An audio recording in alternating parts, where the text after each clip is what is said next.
ونعوذ بالله من شرور أنفسنا ومن سيئات أعمالنا من يهده الله فلا مضل له ومن يضلله فلا هادي له ونشهد أن لا إله إلا الله وحده لا شريك له ونشهد أن محمدا عبده ورسوله أما بعد فإن خير الحديث كتاب الله وخير الهدي هدي محمد صلى الله عليه وسلم وشر الأمور محدثاتها وكل محدثة بدعة وكل بدعة ضلالة وفي رواية الضلالة في النار. أعوذ بالله من الشيطان الرجيم. بسم الله الرحمن الرحيم. يا أيها الناس اتقوا ربكم الذي خلقكم من نفس واحدة وخلق منها زوجها وبث منهما رجالا كثيرا ونساء واتقوا الله الذي تساءلون به والأرحام إن الله كان عليكم رقيبا. يا أيها الذين آمنوا اتقوا الله حق تقاته ولا تموتن إلا وأنتم مسلمون. يا أيها الذين آمنوا اتقوا الله وقولوا قولا سديدا يصلح لكم أعمالكم ويغفر لكم ذنوبكم ومن يطع الله ورسوله فقد فاز فوزا عظيما. وقال جل في علاه في محكم تنزيله فإن آمنوا بمثل ما آمنتم به فقد اهتدوا وَإِن تَوَلَّوْا فَإِنَّمَا هُمْ فِي شِقَاقٍ. صد قابل احترام حاضرین جمعہ، نوجوان ساتھیوں، بزرگوں، پیارے بچوں، اللہ رب العزت کا بے انتہا کرم، فضل، توفیق اور احسان کہ آج کے اس مبارک دن میں، مبارک ساعت میں، مبارک جگہ میں ہم سب اکٹھا اور جمع ہوئے. دعا کرتے ہیں کہ رب کریم ہم جو کچھ بھی کہیں سنیں، حق بات کہنے اور حق بات سننے کی توفیق عطا فرمائے، اور کہنے سننے سے کہیں زیادہ ہم سب کو عمل کرنے کی توفیق بخشے. معزز سامعین، جو آیت کریمہ میں نے خطبہ مسنونہ کے اخیر میں تلاوت کی، سورہ بقرہ کی پہلے پارے کے آخری جو پیج ہے وہاں کی آیت ہے یہ. اسی آیت کریمہ کی روشنی میں ہم جس موضوع پر آج بات کرنا چاہیں گے یا تقریر کرنا چاہیں گے وہ ہے مسلمانوں کے بیچ میں فرقہ واریت کیوں، یا مسلمانوں کے بیچ میں اتنے سارے فرقے کیوں ہیں. اب یہ میں نے اپنی تقریر کا نام رکھا ہے، آپ چاہیں تو تقریر سننے کے بعد اس کا دوسرا نام بھی رکھ سکتے ہیں، یا اسے آپ کہہ سکتے ہیں اہل السنہ والجماعہ کے کیا اصول ہیں، یعنی اہل السنہ والجماعہ کے کیا اصول ہیں، یا کہہ سکتے ہیں ارکان ایمان، یا ایمان کے جو ارکان ہیں اس کی شرح. تو ہم یہ جو اہل السنہ والجماعہ کے جو اصول ہیں انہی کی روشنی میں دیکھیں گے اور سمجھنے کی کوشش کریں گے کہ مسلمانوں کے بیچ میں اتنے سارے فرقے بنے کیسے. ویسے اگر دیکھیں تو ہم مسلمانوں کے بیچ میں اتفاق کی، اتحاد کی بہت ساری وجوہات ہیں، ریزن ہیں. یعنی ہم پوچھتے ہیں نا، سوال کرتے ہیں کہ مسلمانوں کے بیچ میں اتنے سارے فرقے کیوں ہیں، اس کی وجوہات کیا ہیں. تو وجوہات تو ہم بعد میں جانیں گے، لیکن یہ پہلے ہمارے اور آپ کے بیچ میں بات مسلم ہے کہ ہمارے بیچ میں اتحاد کی، تمام مسلم جماعتوں میں، مسلم فرقوں میں اتحاد کی بہت ساری وجوہات ہیں. کیا وجہ ہے اتحاد کی؟ یعنی بہت ساری وجوہات ہیں. سارے مسلمان ایک اللہ کی عبادت کرتے ہیں، ایک اللہ کو معبود مانتے ہیں، اس بنا پہ اتحاد ہونا چاہیے. سارے مسلمان اللہ کو، نبی کریم صلی اللہ علیہ وسلم کو اللہ کا رسول مانتے ہیں، اس بنا پہ بھی اتحاد ہونا چاہیے. رسول کے علاوہ مسلمانوں کو کسی اور کی پیروی کرنا ہی نہیں چاہیے، سارے اختلافات وہیں ختم ہو جائیں. اور پھر جو ہمارا دستور ہے، جسے ہم کانسٹیٹیوشن کہہ سکتے ہیں، جو نظام حیات ہے ہمارا، قرآن کریم ہم سب کا ایک ہے. ایسا نہیں کہ اس جماعت کے پاس کوئی دوسرا نظام ہے، ہمارے پاس کوئی اور قرآن ہے، ان کے پاس کوئی اور قرآن ہے. وہی آیت ہے الف لام سے لے کر الناس تک، سب کے پاس ایک ہی قرآن ہے. تو اتحاد کی وجوہات بہت ساری ہیں. سارے مسلمان آج جمعہ کی نماز اسی طرف چہرہ کر کے پڑھیں گے، یہ بھی اتحاد کی وجہ ہے. یعنی ہمارا جو عقیدہ ہے، ہم اللہ پر ایمان لاتے ہیں، رسول پر ایمان لاتے ہیں، قرآن پر ایمان لاتے ہیں، ہم سب کے دلوں میں عقیدہ بھی ایک ہے. یہ اندر کی چیز ہوئی. اور ظاہر میں ہم جدھر اپنا چہرہ کر کے نماز پڑھیں گے وہ بھی ہم سب کا ایک ہے. پھر اتحاد کیوں نہیں ہے؟ بہت ساری وجوہات ہیں جس کی وجہ سے ہم سب مسلمانوں کو ایک ہو کر کے رہنا چاہیے تھا. پھر اتحاد کیوں نہیں ہے اس کے باوجود بھی؟ تو انہی چیزوں کو ہم جاننے کی آج کوشش کریں گے کہ یہ راہ سے بھٹک کیسے گئے، یہ پٹری سے اتری کیسے گاڑی؟ تو دیکھیں اہل السنہ والجماعہ نے کہ کچھ اصول ہیں، کچھ عقائد ہیں کہ اگر ہم ان اصولوں کو جان لیں، سمجھ لیں، تو کم سے کم ہم اپنے آپ کو راہ راست پر رکھنے میں کامیاب ہو جائیں گے، اور انہی اصولوں کی روشنی میں ہم جاننے اور سمجھنے کی کوشش کریں گے کہ فرقے بنتے کیسے ہیں، وجود میں کیسے آ جاتے ہیں، کیسے اچانک سے ہر دور کے گزرنے کے ساتھ ایک نیا فرقہ وجود میں آ جاتا ہے۔ انہی اصولوں کی روشنی میں سمجھیں گے۔ اہل السنہ والجماعہ،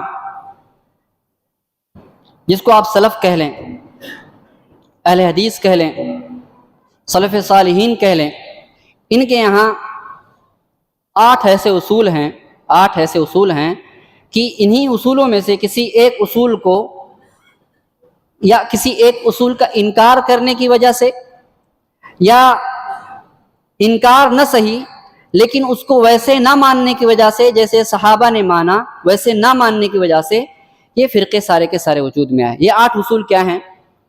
8 اصول ایمان کے 6 ارکان۔ ایمان کے 6 ارکان یہ 6 ہو گئے: آمنت باللہ وملائکتہ وکتبہ ورسلہ والیوم الآخر والقدر خیرہ وشرہ۔ اللہ پر ایمان لانا ہے، ملائکہ پر ایمان لانا ہے، اللہ کی کتابوں پر ایمان لانا ہے، رسولوں پر ایمان لانا ہے، تقدیر اچھی ہو بری ہو بھلی ہو جیسی ہو ایمان لانا ہے، اور ہم سب کو مر کر کے اللہ کی بارگاہ میں جمع ہونا ہے، یعنی قیامت کے دن پہ ایمان لانا ہے۔ یہ 6 ہو گئے، یہ اہل السنہ والجماعہ کے 6 اصول ہو گئے۔ 2 اصول اور ہیں۔ یہ کون سے اصول ہیں؟ الصحابۃ کلہم عدول۔ کیا اصول ہے؟ الصحابۃ کلہم عدول، تمام کے تمام صحابہ عادل ہیں، ان پر کسی بھی طرح کی جرح نہیں کی جائے گی۔ تمام کے تمام صحابہ، ان سے جو بھی دین ملے گا، ہمیں ان سے جو بھی مسئلہ ملے گا، جو بھی حدیث ملے گی، ہم انہیں لے لیں گے، ہم بحث حجت نہیں کریں گے صحابہ کے معاملے میں۔ یہ اہل السنہ والجماعہ کا عقیدہ ہے۔ اہل السنہ والجماعہ کا عقیدہ ہے کہ الصحابۃ کلہم عدول، تمام کے تمام صحابہ کیا ہیں؟ عادل ہیں۔ وہ دین کے پہنچانے کے لیے اللہ کا انتخاب ہیں۔ اللہ نے ان کو پسند فرمایا کہ وہ لوگ ہم تک یہ دین پہنچائیں۔ یہ 7واں اصول ہوا۔ 8واں اصول کون سا ہے؟ عدم الخروج علی الحکام۔ عدم الخروج علی الحکام، حاکموں کے خلاف بغاوت نہیں کرنا ہے۔ یہ 8واں اصول ہوا، حاکموں کے خلاف بغاوت نہیں کرنا۔ اچھا، یہ جو اصول ہیں اس کی دلیل کیا ہے؟ یہ دلیل 6 ارکان ایمان کی تو ایک ہی جگہ دلیل مل جائے گی، جو اللہ پہ ایمان لانا، رسول پہ ایمان لانا، کتابوں پہ ایمان لانا، ایک ہی جگہ دلیل مل جائے گی۔ 2 یہ جو ہیں الصحابۃ کلہم عدول، اللہ رب العزت نے فرمایا رضی اللہ عنہم ورضوا عنہ، رضی اللہ عنہم ورضوا عنہ، اللہ ان سے راضی ہوا اور وہ اللہ سے راضی ہو گئے، اور اللہ نے ان کا انتخاب فرمایا دین کے پہنچانے کے لیے۔ ابن مسعود رضی اللہ تعالی عنہ فرماتے ہیں کہ اللہ رب العزت نے ان اللہ نظر فی قلوب العباد فوجد قلب محمد خیر قلوب العباد فاصطفاہ لنفسہ، کہ اللہ رب العزت نے سارے انسانوں کو عالم ارواح میں سارے انسانوں کے دلوں کو دیکھا، جب ہمیں پیدا نہیں کیا تھا، جب ہمارے دل بنائے گئے تھے یا ہماری روحیں بنائی گئی تھی، اس وقت اللہ رب العزت نے تمام انسانوں کے دلوں کو دیکھا، تو دیکھا کہ ایک دل بہت زیادہ روشن ہے، ایک دل یا کچھ دل بہت زیادہ روشن ہیں، ان دلوں کو نکالا اور الگ کر لیا، اور کہا کہ یہ میرے نبی ہوں گے۔ یہ کون ہوں گے؟ میرے، میں ان کو اپنی رسالت کے لیے، اپنی نبوت کے لیے اختیار کرتا ہوں، چنتا ہوں۔ پھر ان نبیوں کے دلوں کو پھر سے دیکھا، تو ان نبیوں کے دلوں میں ایک دل سب سے زیادہ روشن تھا، کہا کہ یہ سید الانبیاء ہوگا، یہ جناب محمد رسول اللہ صلی اللہ علیہ وسلم کا قلب مبارک ہوگا، تو اس دل کو نبیوں کی سرداری کے لیے چن لیا۔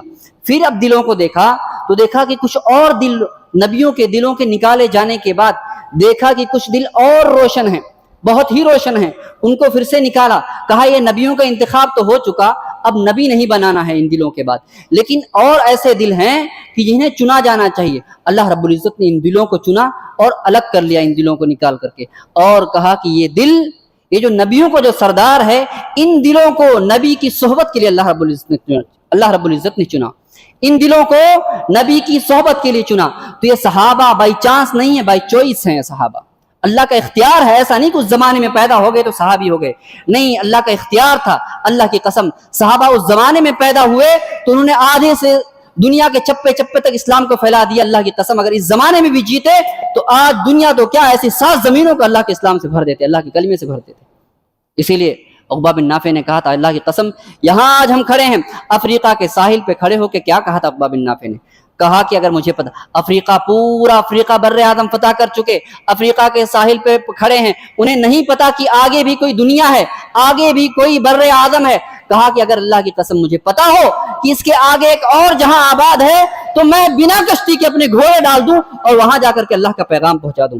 علامہ اقبال نے کہا کہ دشت تو دشت ہے, دریا بھی نہ چھوڑے ہم نے, بحر ظلمات میں دوڑا دیے گھوڑے ہم نے, اور دنیا نے مارکا بھی دیکھا, وہ دن بھی دیکھا کہ جب سعد بن وقاص کے کچھ ساتھیوں نے اپنے گھوڑوں کو سمندر کے اندر ڈال دیا اور لوگوں نے اپنی آنکھوں سے دیکھا کہ گھوڑے سمندر کے اوپر اس طرح سے چل رہے ہیں جیسے ہم پیدل چلا کرتے ہیں. یہ صحابہ تھے, نبی کے جانثار صحابہ تھے, جنہوں نے نہ دن دیکھا نہ رات دیکھی, اللہ کے دین کو, اللہ کے پیغام کو لے کر کے نکل گئے, اور جب تک زندگی رہی چلتے رہے, پھیلاتے رہے. تو یہ صحابہ بائی چانس نہیں, بائی چوائس تھے. اسی لیے یہ اللہ کا اختیار تھے. اگر کوئی صحابہ پر جرح کرتا ہے, صحابہ پر شب و شتم کرتا ہے, تو گویا صحابہ پر نہیں, اللہ کے اختیار پر انگلی اٹھاتا ہے, اللہ کے اختیار پر, اللہ کی پسند پر الزام لگاتا ہے. یہ 7واں اصول. 8واں اصول کون سا ہے؟ عدم الخروج علی الحکام, حاکموں کے خلاف بغاوت نہیں کرنا. اس کی کیا دلیل ہے؟ اللہ کے نبی. اچھا, نماز جو ہم پڑھتے ہیں, یہ نمازیں جو پڑھتے ہیں, کہاں سے لیا ہم نے؟ 2 سجدہ کرنا ہے, 1 رکوع کرنا ہے, سجدے میں یہ دعا پڑھنی ہے, ایسے رفع الیدین کرنا ہے, فلاں فلاں جگہ رفع الیدین کرنا ہے, فلاں فلاں جگہ رفع الیدین نہیں کرنا ہے, اتنی مرتبہ سبحان اللہ پڑھنا ہے, اتنی مرتبہ سبحان اللہ العظیم پڑھنا ہے. پڑھتے کہ نہیں پڑھتے؟ ہر چیز کتاب و سنت سے ثابت ہے. تو جیسے یہ مسئلہ ہمیں اتنا سجدہ کرنا ہے, رکوع میں یہ دعا پڑھنی ہے, سجدے میں یہ دعا پڑھنی ہے, جیسے یہ مسئلہ حدیث سے ثابت ہے, ویسے حاکموں کے خلاف بغاوت کرنا ہے. یہ کوئی علماء کا فتویٰ نہیں ہے, یہ اللہ کے نبی کی وہی حدیث ہے جن حدیثوں سے ہم سجدوں کے اندر دعائیں پڑھنا سیکھتے ہیں, رکوع کے اندر دعائیں پڑھنا سیکھتے ہیں. اسی طرح کی حدیثوں سے ہمیں یہ ملتا ہے کہ ہمیں حکام کے خلاف بغاوت نہیں کرنا ہے. کیا حدیث ہے؟ اللہ کے نبی صلی اللہ علیہ وسلم نے فرمایا کہ وَإِنْ أَخَذَ مَالَكَ وَإِنْ ضَرَبَ ظَهْرَكَ وَأَخَذَ مَالَكَ. حاکم کی اطاعت کرنا ہے, حاکم کی اطاعت کرنا ہے, اس کے خلاف بغاوت نہیں کرنا, تلوار نہیں اٹھانا ہے. وَإِنْ أَخَذَ مَالَكَ وَضَرَبَ ظَهْرَكَ, گرچہ تیرے پیٹھ پر کوڑوں سے تیری پٹائی کرے اور تیرا مال چھین لے, پھر بھی تجھے اطاعت کرنا ہے. بولے بات سمجھ میں نہیں آتی؟ تو جیسے وہ بات سمجھ میں نہیں آتی کہ 2 سجدہ کیوں ہے, 1 سجدہ کیوں نہیں ہے, 1 رکوع کیوں ہے, 2 رکوع کیوں ہے, سمجھ میں آتا نہیں, سمجھ میں آتا. تو جیسے یہ سمجھ میں نہیں آتا, اس کو جیسے اس پہ ایمان لائے ویسے اس حدیث پہ بھی ایمان لاؤ. اسی نبی نے اپنی زبان سے کہا ہے کہ گرچہ تمہارا مال چھین لے اور گرچہ تمہارے پیٹھ پہ کوڑے برسائے, بادشاہ کی اطاعت کرنا ہے, فرما برداری کرنا ہے. یہ 8 اصول ہوئے. یہ اہل السنہ والجماعہ کے 8 اصول ہیں, اور یہ ایسے اصول ہیں, اور بھی دیگر اصول ہیں, عقیدے بہت سارے ہیں, لیکن یہ ایسے اصول ہیں کہ ان کو نہ ماننے کی وجہ سے یا ان کو غلط سمجھ لینے کی وجہ سے, ویسے نہ سمجھنا جیسے صحابہ نے سمجھا, اس طریقے سے نہ سمجھنے کی وجہ سے مسلمانوں میں فرقے وجود میں آئے. یہ 8 اصول ہیں. آئیے ہم دیکھتے ہیں کیسے فرقے بنے. 8ویں اصول سے شروع کرتے ہیں. ہم صحابہ سے پہلے شروع کرتے ہیں. صحابہ اصول ہے کہ صحابۃ کلہم عدول, تمام کے تمام صحابہ کے ہیں عادل ہیں, اور وہی ہم تک دین تک, انہوں نے ہی ہم کو دین تک پہنچایا, ہم تک دین پہنچایا.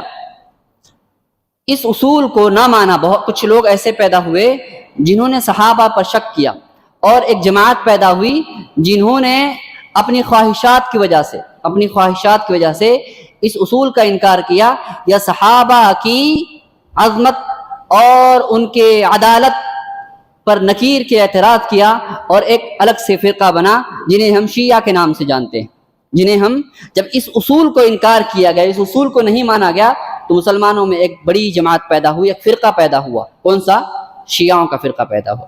انہوں نے کیا کہا کہ علی جو ہیں, علی رضی اللہ تعالیٰ عنہ, صحابہ نے اللہ کے نبی کے بعد علی کو خلیفہ نہ بنا کر کے بہت بڑا جرم کیا, اور نبی جو جھوٹی حدیث پیش کرتے ہیں اس کا انکار کیا, نبی کی وصیت کا انکار کیا, اور اسی بنا پہ تمام کے تمام صحابہ کیا ہو گئے؟ فاسق, فاجر اور نعوذ باللہ مرتد ہو گئے. تمام کے تمام صحابہ کیا ہو گئے؟ مرتد ہو گئے، دین سے پھر گئے، یعنی یہ اسلام کو فالو کرنے والے ہیں، اور جنہوں نے نبی کی صحبت اختیار کی، جن کو اللہ نے نبی کی صحبت کے لیے چنا، یہ لوگ مرتد ہو گئے۔ کہا کہ علی کو ان لوگوں نے خلیفہ نہیں بنایا، ابو بکر حکومت پہ قابض ہو گئے، پھر عمر قابض ہو گئے، عثمان قابض ہو گئے، اور علی کو ان لوگوں نے محروم رکھا۔ کیوں؟ کیونکہ یہ سب کے سب مرتد ہو گئے تھے۔ صرف 4 صحابہ ایسے تھے جو مسلمان تھے، باقی سب کے سب کیا ہو گئے تھے؟ نعوذ باللہ من ذالک، دین اسلام سے پھر گئے تھے۔ حیرت کی بات ہے کہ نہیں ہے؟ وہ صحابہ جنہوں نے نبی کی اس وقت پیروی کی جب آپ کو جاننے والا دنیا میں کوئی نہیں تھا، کوئی ماننے والا دنیا میں کوئی نہیں تھا، آپ اکیلے مکہ کی چوراہوں میں، سڑکوں میں، بازاروں میں اسلام کو پھیلایا کرتے تھے، اور یہی مہاجر صحابہ، یہ ابو بکر ہی ہیں، اس وقت ساتھ دیا جب کوئی آپ کو ماننے والا نہیں تھا۔ عمر نے اس وقت ساتھ دیا جب آپ کو کوئی ماننے والا نہیں تھا۔ یہ مہاجر صحابہ نے اس وقت آپ کو ساتھ دیا جب آپ کو عرب میں کوئی اتنے لوگ جانتے بھی نہیں تھے، آپ کا دین پہنچا بھی نہیں تھا دنیا میں، اس وقت آپ کا ساتھ دیا۔ بتائیے، جو انسان غربت میں آپ کے ساتھ ہو، کیا وہ امیری میں آپ کا ساتھ چھوڑے گا؟ بیوقوفی والی بات ہے۔ یہ لوگ کہتے ہیں کہ سارے کے سارے صحابہ مرتد ہو گئے۔ اس اصول کا انکار کرنے کی وجہ سے شیعہ وجود میں آئے، اور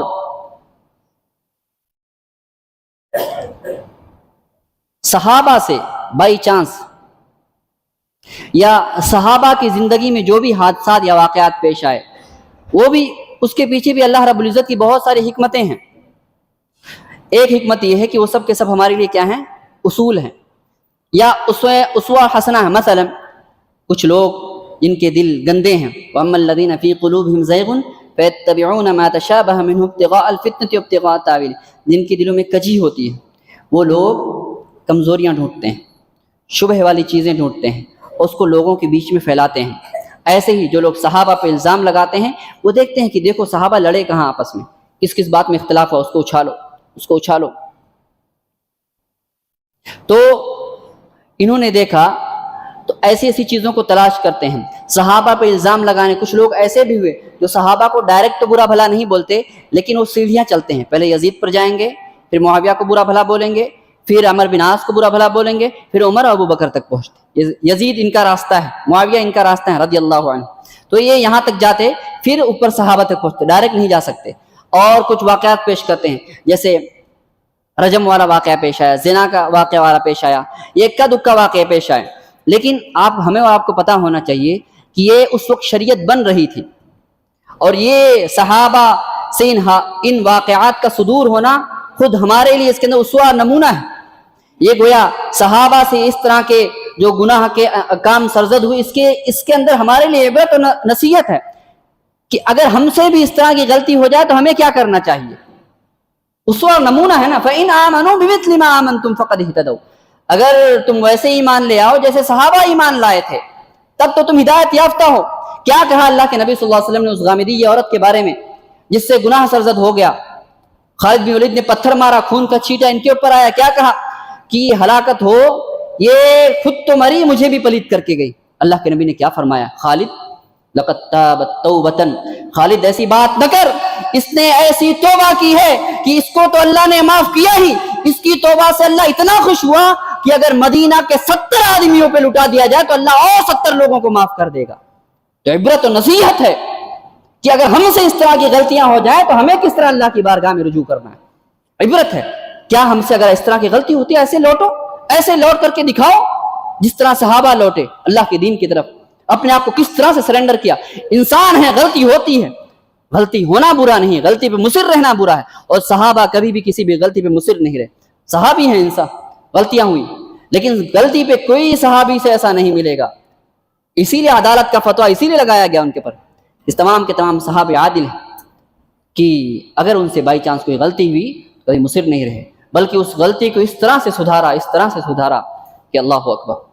جس کی ایک مثال یہ ہے، ایک غلطی اس نے ایسی توبہ کی کہ مدینہ کے 70 آدمیوں پہ تقسیم کر دی جاتی تو اللہ 70 اور آدمیوں کو معاف کر دے گا اس کی وجہ، اس توبہ کی اتنی قیمت، اتنی ہائی لیول کی توبہ کیا انہوں نے۔ تو اس اصول کا انکار کرنے کی وجہ سے شیعہ وجود میں آئے۔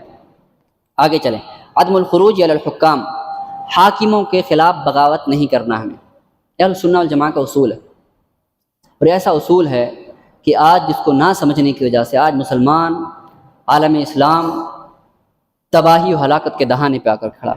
اللہ کی قسم اس اصول کو فالو نہ کرنے کی وجہ سے بعض علماء نے کہا کہ اسلام کو یہود و نصارہ نے اتنا نقصان نہیں پہنچایا ہے جتنا ان اصول کو توڑنے والے نے نقصان پہنچایا۔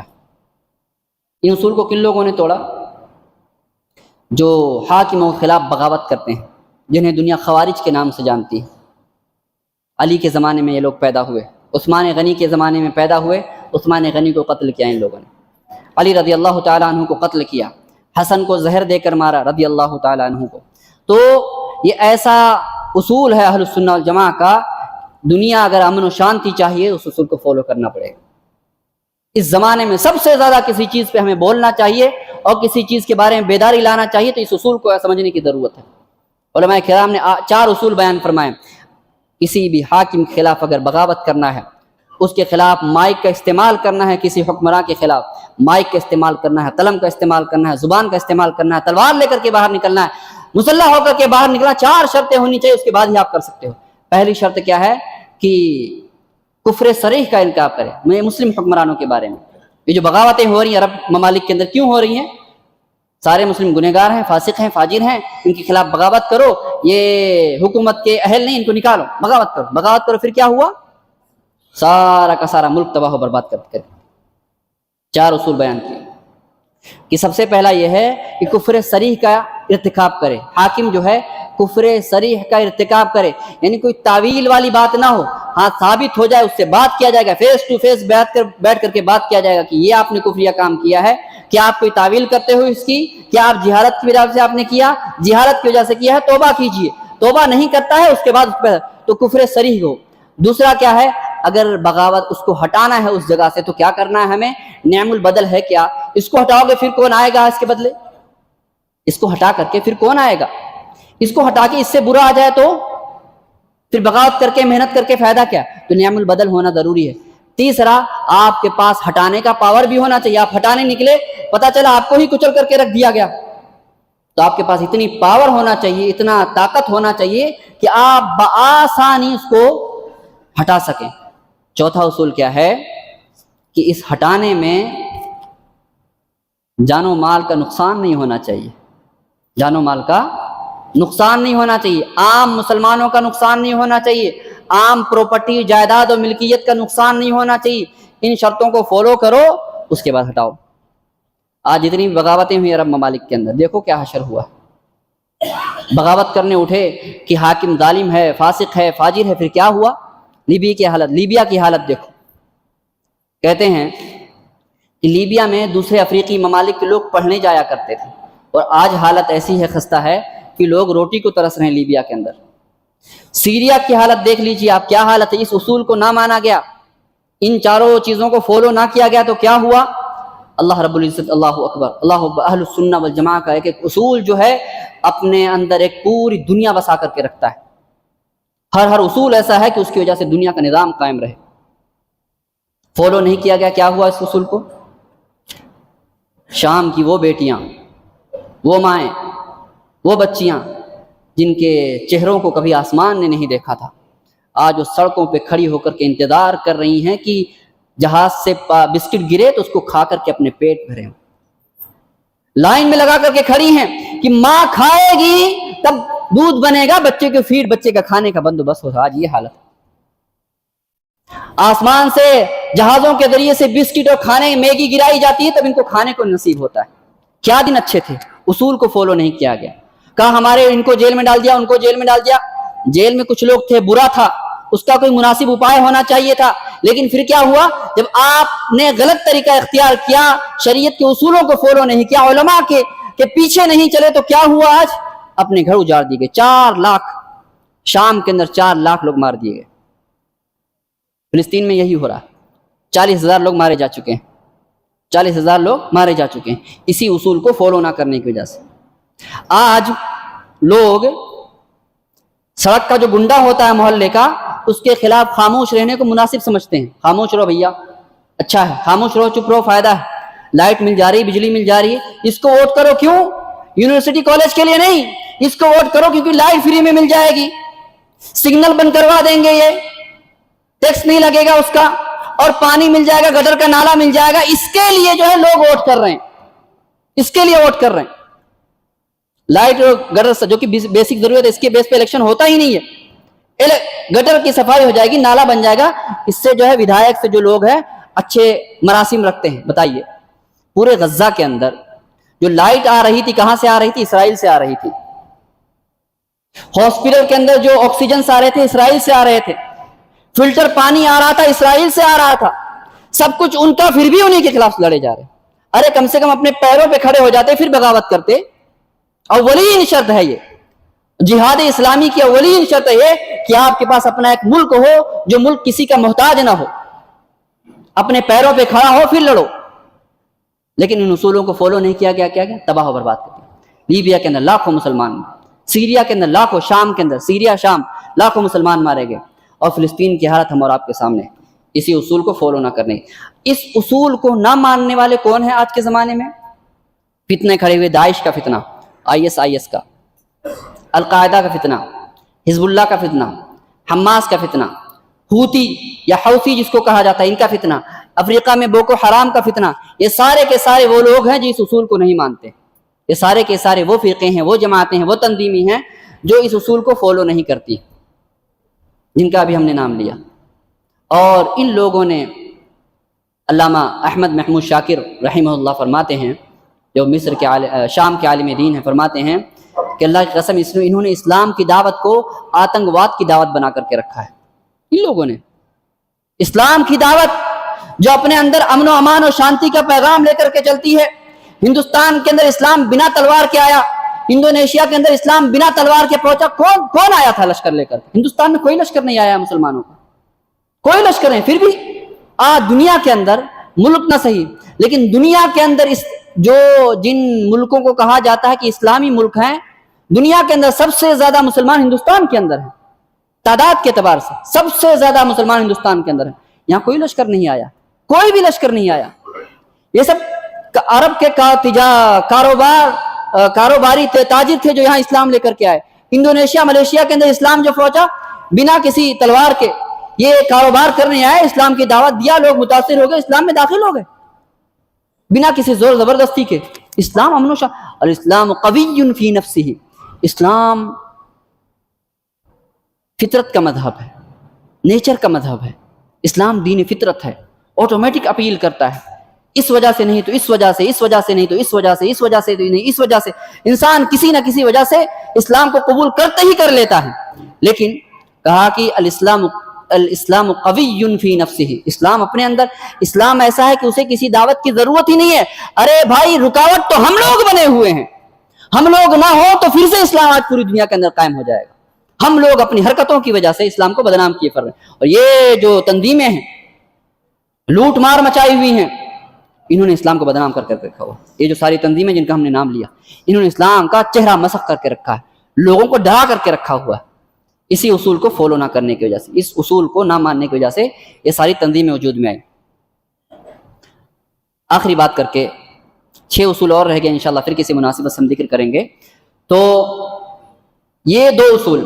اچھا, کچھ لوگ ایسے بھی ہوئے کہ یہ جو ہم نے اصول بتایا کہ خوارج اسلام حکمراں کے خلاف بغاوت نہیں کرنا ہے, کچھ لوگ ایسے پیدا ہوئے کہ پہلے انہوں نے حکمرانوں کو کافر کہا, پھر جو لوگ حکمرانوں کا ساتھ دیتے ہیں ان کو بھی فاسق و فاجر کہا. کیونکہ علماء ہمیشہ منع کرتے ہیں کہ بھائی خون خرابے سے معاملے حل نہیں ہوتے, فساد کرنے سے. تو انہوں نے علماء کو بھی کافر کہا کیونکہ وہ بادشاہ کے خلاف بغاوت کرنے سے منع کرتے ہیں. علماء بھی کافر, حکام بھی کافر, سب کے سب کافر. اس طرح سے کہے کہ علماء کیا ہیں, یہ ریال والے علماء ہیں, یہ درباری مولوی ہیں. تو ان کو بدنام کر کر کے لوگوں کو کیا کر دیا, لوگوں کو متنفر کر دیا علماء سے. پھر خود سامنے آ کر کے لوگوں کو گمراہ کرنا شروع کیا. اب ہوا یوں کہ ایک طرف تو یہ اندر سے بغاوت کر رہے ہیں, اندر سے حکمرانوں کے خلاف بغاوت کر رہے ہیں. دوسری طرف یہ معاملہ ہو جا رہا ہے کہ جیسے کہتے ہیں نا کہ دشمن کا دشمن بھی کیا ہے, دوست ہوتا ہے اپنا. دشمن کا دشمن اپنا دوست ہوتا ہے. تو اب یہ جو سنی ممالک ہیں, سنی ممالک, شام ہے, عراق ہے, لیبیا ہے, فلسطین ہے, یہ سب یہاں سنیوں کی اکثریت ہے. تو یہاں ایک طرف شیعہ ملک ہے. کون سا ملک ہے جس کو لوگ آج شیر کہتے ہیں, بڑا بہادر ملک کہتے ہیں, ایران. اب وہ آلریڈی تاک میں لگا ہوا ہے. دوسری طرف یہود و نصارہ کے ممالک بھی, یورپین کنٹریز بھی ہیں. ایک طرف ایران دشمن, دوسری طرف یورپی ممالک ان سنی ممالک کے دشمن. اب انہوں نے اندر سے بغاوتیں شروع کی، ان اخوانیوں نے، جس کو کہتے ہیں الاخوان المسلمون، ان اخوانیوں نے بغاوت شروع کی. اب چونکہ دشمن کا دشمن بھی دوست، تو آلریڈی دشمن ہے کون؟ شیعہ حضرات جو ہیں دشمن ہیں سنی ممالک کے. تو انہوں نے ان کی مدد کرنی شروع کی، یا ان لوگوں نے ان سے بھی مدد لینی شروع کی، اور اسی مدد لینے کے لیے ایک نئی تحریک شروع کی گئی. کون سی؟ التقریب بین الشیعہ والسنی، کہ بھائی وقت کی ضرورت ہے، اتحاد ہونا ضروری ہے. تو اب کیا کرنا ہے؟ خود تو حکمرانوں کے خلاف بغاوت کر رہے ہیں، علماء کو فاسق فاجر کافر کہہ رہے ہیں، لیکن خود کیا کام کر رہے ہیں دوسری طرف؟ التقریب بین الشیعہ والسنی، کہ شیعہ سنی سب بھائی بھائی ہیں، آپس میں کوئی اختلاف نہیں. وقت کا تقاضا ہے، ہمارے اختلاف ٹھیک ہے اپنے اپنے گھر پر، لیکن ہم لوگوں کے سامنے سب متحد ہیں، ایک بن کر رہے ہیں، شیعہ بھی بھائی ہے، سنی بھی بھائی ہے. اب اسی کی وجہ سے کیا ہوا؟ شیعہ لوگ جو ہے اپنا جو ان کا باطل عقیدہ پھیلانے میں کامیاب ہو گئے مسلمانوں کے بیچ میں. علی کے بارے میں غلو کرنا رضی اللہ تعالیٰ عنہ کے، فاطمہ آل بیت کے بارے میں غلو کرنا، یہ شیعوں کے ذریعے سے مسلمانوں کے بیچ میں آیا. اور جس کی جو تباہیاں آئیں وہ الگ سے، جو عقیدے کا بگاڑ آیا وہ الگ سے، اور بھی. اور اسی ایک طرف شیعوں کو اپنے فیور میں کرنے کے لیے شیعہ سنی اتحاد کی بات کی گئی، دوسری طرف کیا بات کی گئی؟ ایک نیا شوشہ لایا گیا. جب دیکھا کہ ان کا کوئی اپنا اصول نہیں، ان اخوانیوں کا کوئی اپنا اصول نہیں ہے، تو اہل یورپ نے ان کو اور شوشہ، ایک نیا شوشہ دیا. کیا شوشہ دیا؟ کہا کہ دیکھو تم ابراہیم کو مانتے، یہودی بھی ابراہیم کو مانتے، عیسائی بھی ابراہیم کو مانتے، نصارہ بھی ابراہیم کو نبی مانتے، اور تم بھی، یعنی ہم لوگ، ہم مسلمان ابراہیم کو نبی مانتے. تو ابراہیم ایک نبیوں میں، ابراہیم کی ایک ایسی شخصیت ہے جس پر دنیا کے جتنے آسمانی مذاہب کو ماننے والے سب کا اتفاق ہے. یہودیوں کا بھی اتفاق ہے، عیسائیوں کا بھی اتفاق ہے، مسلمانوں کو بھی اتفاق ہے، یہ تینوں کی تینوں ابراہیم کو نبی مانتے ہیں. تو کیا کرنا؟ اور جو ہم میں اور تم میں یکسانیت ہو اس کو مان لیتے ہیں. تو اب کیا کرنا؟ ایک گھر بنایا جائے مقام ابراہیم، ایک ایسا عبادت گاہ بنائی جائے جہاں مندر بھی ہو، جہاں مسجد بھی ہو، چرچ بھی ہو، اور یہودیوں کی عبادت گاہ بھی ہو، جو کہ مصر میں بنایا جا چکا ہے. ایک ایسا عبادت گاہ کہ مسجد بھی ہے اور وہیں پہ چرچ بھی ہے، وہیں پہ یہودیوں کی عبادت گاہ بھی ہے. اور یہ چیز دبئی میں بھی بننے جا رہی ہے. کیا کرنا؟ اتحاد قائم کرنا.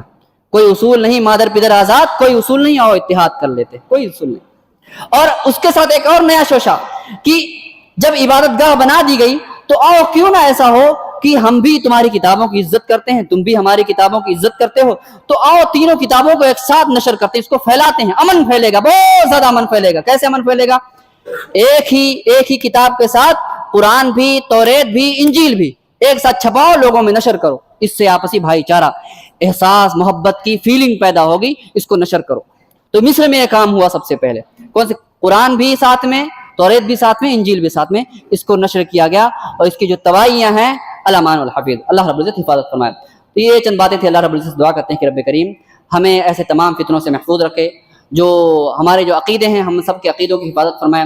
اہل السنہ والجماعہ کے جو اصول ہیں، ان اصولوں کو سمجھ کر کے اس پر ثابت قدم رہنے کی توفیق بخشے. وآخر دعوانا الحمدللہ رب العالمین.